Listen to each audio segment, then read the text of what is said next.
Selamat siang, Anda menyaksikan Headline News pukul 11 waktu Indonesia Barat. Ratusan purnawirawan TNI Angkatan Darat menyatakan kesediaan menjamin penangguhan penahanan Kiflan Zain. Namun wacana ini belum ditanggapi oleh Polda Metro Jaya. Informasi terkini akan disampaikan Valencia Melvinsi langsung dari Polda Metro Jaya. Valen, apakah sudah ada perkembangan mengenai penangguhan penahanan Kiflan Zain?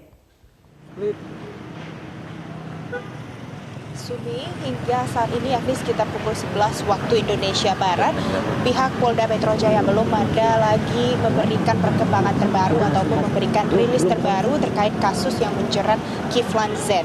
Dan memang benar 2 hari yang lalu ada ratusan purnawirawan TNI AD yang menyatakan kesiapsediaan mereka untuk menjamin penangguhan penahanan mantan Kastaf Kostrad Maijen Purnawirawan Kiflan Zain.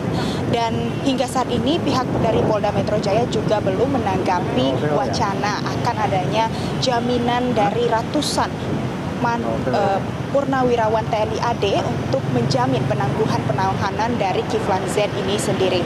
Dan ratusan purnawirawan ini juga sempat menyatakan niat dan juga kepastian mereka bahwa tidak ada purnawirawan TNI yang berniat untuk melakukan makar, dan para purnawirawan ini berasal dari berbagai daerah yang ada di Indonesia.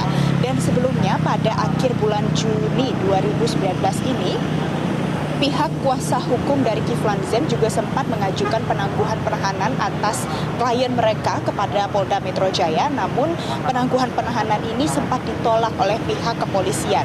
Dan dari keterangan yang juga disampaikan oleh Karopenmas Divisi Humas Polri, Brigjen Pol Dedi Prasetyo, pihak kepolisian tidak menanggapi ataupun menolak penangguhan penahanan yang diajukan oleh kuasa hukum Kiflan Zain ini, juga beralasan dan sempat juga dinyatakan oleh Dedi Prasetyo bahwa dalam menilai penangguhan penahanan ini pihak kepolisian mempertimbangkan bagaimana sifat Kiflan Zain selama proses penyidikan berlangsung, mengingat Kiflan dinilai tidak begitu kooperatif dalam proses penyelidikan, dan kemudian seringkali Kiflan dinyatakan memberikan keterangan yang gamblang pada pihak kepolisian. Sumi. Ya, Valen, untuk sidang pra-peradilan Kiflan Zain kapan akan digelar? Ya Sumi, sebenarnya sidang pra-peradilan perdana untuk Kiflan Zain yang harusnya digelar pada tanggal 8 Juli 2019, namun diundur hingga pada tanggal 22 Juli 2019. Hal ini diundur karena pada saat jadwal sidang pra-peradilan pertama pada tanggal 8, pihak termohon yakni Polda Metro Jaya tidak dapat hadir dalam sidang pra-peradilan ini.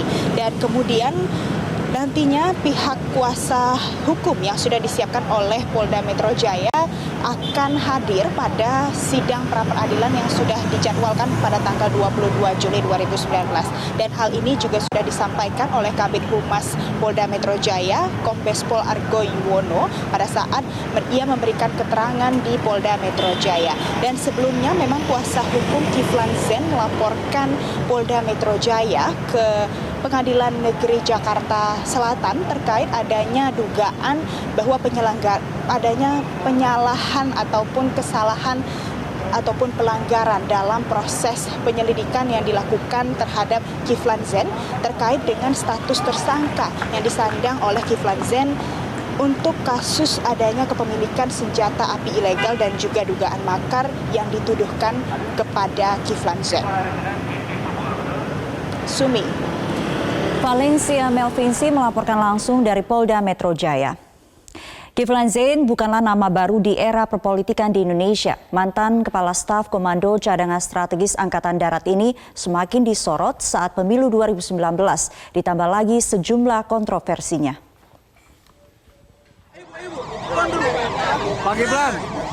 Kiflan Zain lahir di Langsa Aceh 72 tahun silam. Ia pernah menjabat Kepala Staf Kostrad dan mengemban lebih 20 jabatan yang berbeda. Mantan Kepala Staf Komando Cadangan Strategis Angkatan Darat ini namanya semakin disorot saat pemilu 2019 ini. Sejumlah pernyataan kontroversinya menjadi sorotan. Ia pernah terlibat perdebatan terbuka dengan Wiranto. terkait siapa dalang kerusuhan Mei 1998. Ia juga pernah menuding ada calon presiden yang didukung banyak Taipan, kaum LGBT, dalam ceramah subuhnya di sebuah masjid di kawasan Menteng, Jakarta Pusat. Kiflan juga dilaporkan terkait penyebaran berita bohong dan makar. Ia dituding sebagai dalang, menghasut orang lain, berbuat pidana. Tak terhenti di situ, Kiflan juga pernah menyebut adanya kebangkitan Partai Komunis Indonesia atau PKI di Indonesia. Tim Liputan, Metro TV.